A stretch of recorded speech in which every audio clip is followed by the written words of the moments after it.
Are you thinking about buying your first home in North Carolina? Whether you're moving to the Triangle, Raleigh, Durham, Chapel Hill, or a smaller town like Sanford, there are things about buying a home here that are going to surprise you. And if nobody walks you through them first, it can cost you big. In this video, I'm covering 10 mistakes first-time home buyers make in North Carolina, and more importantly, how to avoid every single one of them.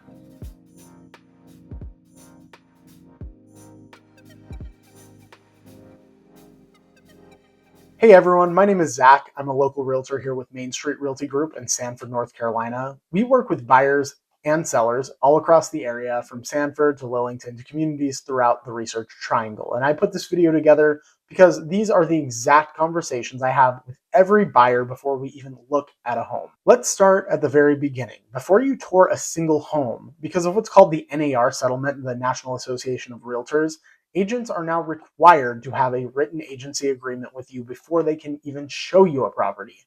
That's a new rule, and a lot of buyers don't know it yet. Now, a lot of agents are going to push you right into an exclusive buyer's agency agreement from day one. And look, that agreement has its place. We will eventually sign that with every person that we go under contract with, but we do things a little differently. When we first start working with a buyer, we prefer what's called a short-term, non-exclusive touring agreement. That lets us get to know each other a little bit first. You're still fully represented. We are your agent in every sense of the word. We owe you all duties of confidentiality, the fiduciary duties that you would receive if we were an exclusive agent, but this gives both of us a chance to make sure we're a good fit before making any long-term commitment. We think that's more comfortable for the buyer, and honestly, it leads to better working relationships anyway. Mistake number two, and this one is huge, not getting pre-approved before you start your search. I know it's tempting to just hop on Zillow and start dreaming about houses, but here's the thing. If you're not pre-approved, you're not in the game. Now, I'm a realtor, so I don't do the lending side of things, but we have referrals to some incredible lenders who we have seen work absolute miracles for our buyers. Once you're pre-approved through them, closing isn't just likely, it's about as close to guarantee as you're going to find in this business. Pre-approval also tells you exactly what you can afford, so you're not falling in love with a home that's completely out of budget. Please do this before anything else. It is step number one. Okay, mistake number three is the one that catches almost every single out-of-state buyer, and really all first-time buyers, off guard, because North Carolina does something that most states don't do. When you're not using a new construction contract, North Carolina uses what's called a due diligence period. Here's how that works. When you write an offer on a home, you pay a due diligence fee. This is separate than earnest money. This is a designated due diligence fee, and that is paid directly to the seller. That fee buys you the right to back out of the deal for any reason within the agreed upon window. If you walk away during that period for any reason, that money goes to the seller. It does not come back to you. However, your earnest money will come back to you. If you back out after the due diligence date, then you lose both due diligence money and earnest money. That includes if the inspection comes back terrible. That includes if you just change your mind. It's a little weird compared to how other states handle earnest money, but it's how North Carolina works. And understanding this before you make your first offer is absolutely critical. Your agent should walk you through every detail of this before you even sign anything. Here's one that could save you thousands of dollars, and most first-time buyers don't even know to ask about it. New home neighborhoods in this area often offer incentives that are flat out incredible. We are talking builders who will cover a portion of your closing costs, if not all of your closing costs, builders who only require a very, very small deposit to lock in your home. And for a lot of buyers, there are developments out there that will pay for your appraisal, and you may actually walk away from the closing table with cash back from your deposit. Now, these deals change frequently and they vary by builder, but the point is, don't overlook new construction because you assume it's out of reach. Sometimes a new home with incentives is more affordable than a resale property with less help. It's absolutely worth asking. Quick pause. If this video has been helpful, please make sure you subscribe and leave a like. We have a lot more content like this coming to help you navigate buying a home in North Carolina. And if you're ready to start your home search, my contact information is on the screen and in the description below. Please reach out. We'd love to work with you. I hear this one all the time. It's brand new. Why do I need an inspection?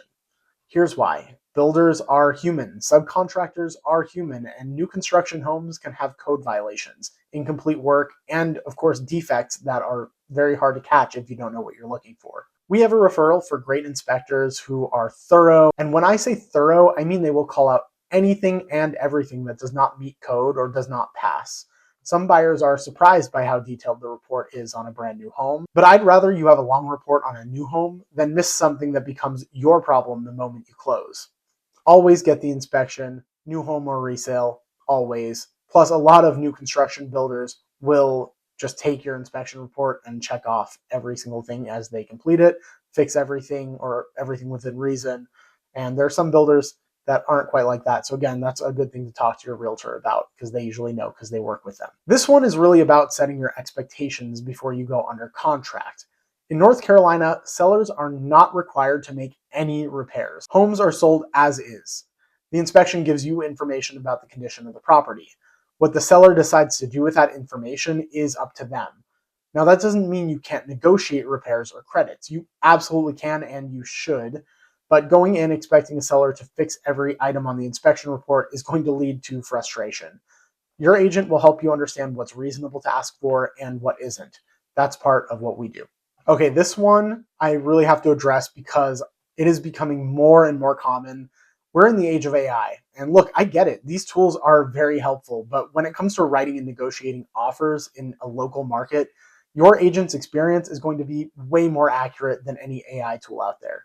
Here's why. AI doesn't know our market. It doesn't know what homes are actually selling for in this specific neighborhood.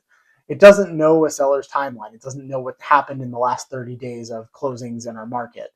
Those nuances matter greatly, and advice that doesn't account for them can cause you to lose a deal. I've seen it happen, especially in a competitive situation. Use AI to learn terminology, research the area, and get comfortable with the process of buying a home. That's absolutely great. But when it's time to write your offer, trust your agent. That experience is what you're hiring us for. I'll give you a little example. We had a buyer that was dead set on offering $50,000 below list price because they said ChatGPT told them that was a reasonable price, or Zillow's automated system told them that was a reasonable price. And of course, they lost the home, and it led to about 2 more months of looking. It was just a nightmare situation. If they listened to their agent, they'd be comfortable in their home much sooner. So listen to us. This one's short, but it's critical. Once your offer is accepted and you're under contract, be boring, financially boring. Do not go buy a car. Do not open a new credit card. Do not make any large purchases or take on any new debt. Your lender is monitoring your credit and your financial profile right up until the day you close. One big purchase can completely change your debt to income ratio, and that can blow up your closing, sometimes just days before you're supposed to move in. Boring is beautiful when you're under contract. Save the celebration for after you have your keys. Okay, you've had your inspection done, the report comes back, and it's long, like really long. Well, don't panic. Every home, new or resale, is going to have items called out on an inspection. That's completely normal. Inspectors are trained to document every single thing they observe, including routine maintenance items and minor cosmetic things. A long inspection report does not mean the home is falling apart. Take a deep breath, review it with your agent and with your inspector, and we'll walk you through what actually matters and what is a routine maintenance note. Set your expectations going in, and the inspection review will be a much smoother experience for you.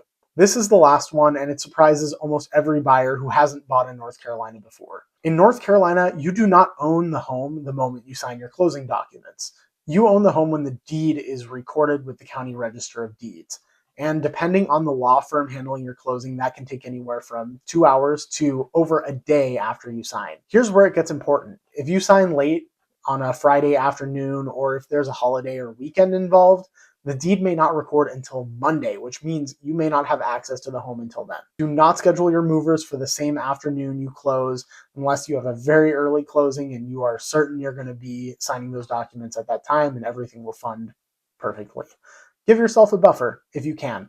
Your agent should always walk you through this timeline before closing day, so there should be no surprises, but people are usually surprised when they hear that. It's kind of shocking. You think you signed the papers, it's done, not in North Carolina. So there you have it. 10 mistakes that first-time home buyers in North Carolina make and how to avoid every single one of them. If you're thinking about starting your home buying journey in Sanford, Lillington, the Triangle area, feel free to reach out anytime. My contact information, phone numbers on the screen, also in the description below. And alternatively, feel free to fill out the form on our website and we will reach out to you. We would love to help you navigate this process and find the right home in the right community. And if you want to learn more about living in Sanford and the surrounding communities, make sure to subscribe and leave a like, because we will be having a lot more videos just like this one. Until next time, I'm Zach with Main Street Realty Group. Welcome home.